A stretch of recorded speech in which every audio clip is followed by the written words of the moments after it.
มื้อนี้จะพามาสอนเทรดในตลาดไซด์เวย์ว่าเขาจะใช้เทคนิคใดเพื่อให้มันมีวินเลทที่สูงเพราะว่าคนส่วนใหญ่จะมักเสี่ยงเงินให้กับตลาดไซด์เวย์นี้หลายที่สุดเลยแม่นน้องเคยเสียในตลาดนี้คือกัน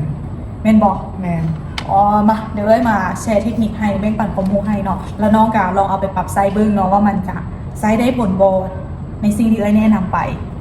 1เนาะน้องต้องเข้าใจการนำไซส์ฐานที่เป็นฐานแนวรับและฐานแนวต้านก่อนถ้าว่าน้องบ่ฮู้ตีฐานเนาะเดี๋ยวจะพามาเบิ่งตอนนี้ตลาดนี้มองว่าโคตรไซด์เวย์เลยแหละเนาะแล้วก็โคตรสวิงอีกในตลาดไซด์เวย์แบบนี้เนาะให้น้องเข้าใจคำว่าฐานของแนวรับและฐานของแนวต้านก่อนหลังจากที่น้องเข้าใจแล้วเนาะน้องเอาเส้นมาตีฐานนี่ฐานปัจจุบันฐานแนวต้าน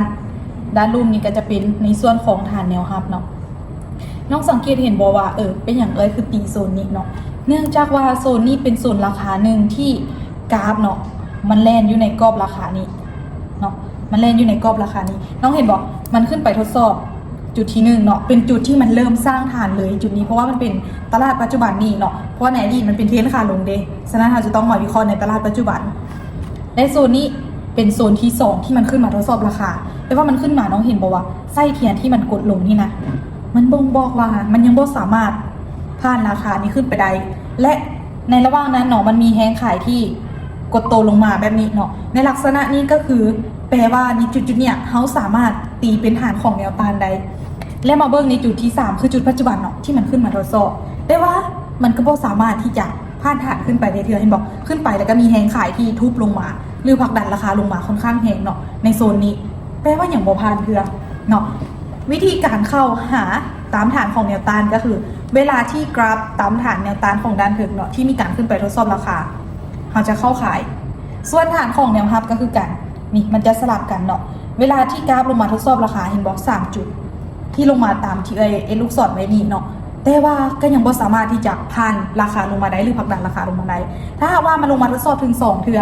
แปลว่าในจุดโซนนั้นเนาะเขาสามารถใช้เป็นฐานของแนวรับได้นะก็จะเป็นประมาณนี้และวิธีการเข้าตามฐานของแนวรับก็คือเวลาที่ราคามันลงมาทดสอบหรือลงมาจำฐานลงมาทดสอบราคาอีกเทื่อนึงเนาะเขาจะหาจุดเข้าบายเลย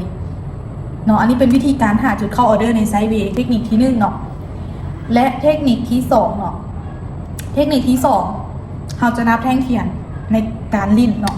ให้เขานับหรือสังเกตเบิ่งรูปแบบแท่งเทียนในปัจจุบันนี้นะเราจะให้น้องสังเกตเบิ่งในกรอบนี้ซะน้องเห็นว่า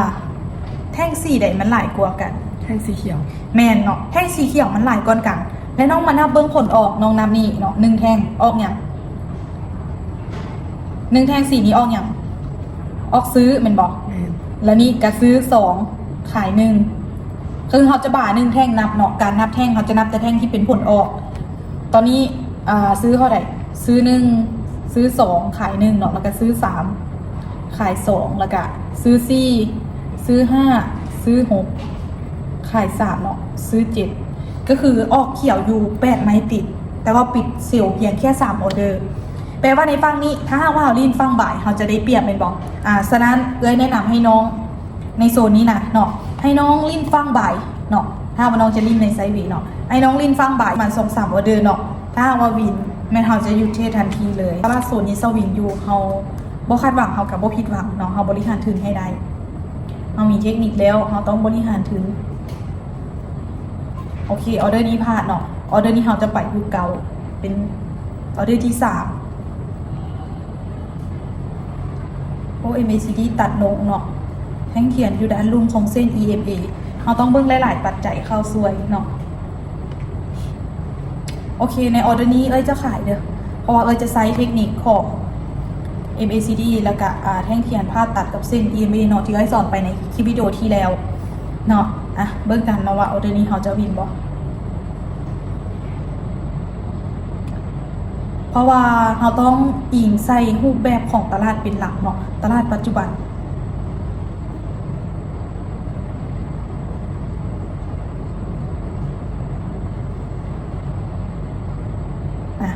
โอเควินไปงามๆเนาะออเดอร์ที่3ของเราสิแหละเนาะตลาดสวิงเราต้องพยายามเนาะบ่ต้องออกออเดอร์แบบว่าหลายไม้หรืออยู่ตลาดโดนเกินไปแล้วก็พยายามบ่ต้องออกออเดอร์ติดต่อกันเนาะถ้าได้วินประมาณ2ไม้นี่ก็อาจจะเสาเทศเลย